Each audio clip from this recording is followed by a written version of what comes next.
Hello friends, welcome to Sharekhan Market Wrap. Now markets after opening with a huge gap down of 70 points on Nifty were trading volatile through mid afternoon.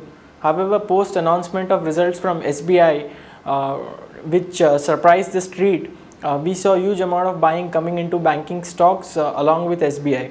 Now SBI surprised the street with a better than expected numbers as well as good quality asset. So we had SBI which was up close to 5.5% on the back of this results. Overall, if we look at the sectorial moves, we had banking which was a major gainer along with consumer goods as well as oil and gas. The major losers were auto sector. Coming to stock specific activity, we had Suzlon which recovered close to 4% after reports that company is looking to extend further contracts in terms of payment which is to be made to the FCCB holders. We also had BEML which was sharply down by 8% after reports that Karnataka police has seized bank accounts of the company.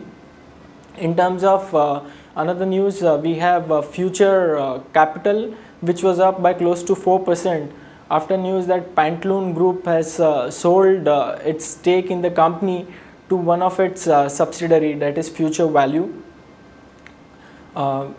If we move ahead, then rupee again hit an all-time low today against the dollar and touched the 55 mark. However, later on with huge movement, positive movement coming into the markets, we have seen rupee appreciating by close to 1% towards the close. Currently it is trading at 54.47. Now friends, over the weekend everybody including global markets would closely watch out what is going to happen in the G8 meet which is likely tomorrow.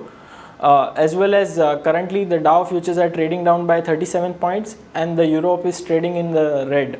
We have European markets which are down by 1 to 0.75 percentage point. Thank you.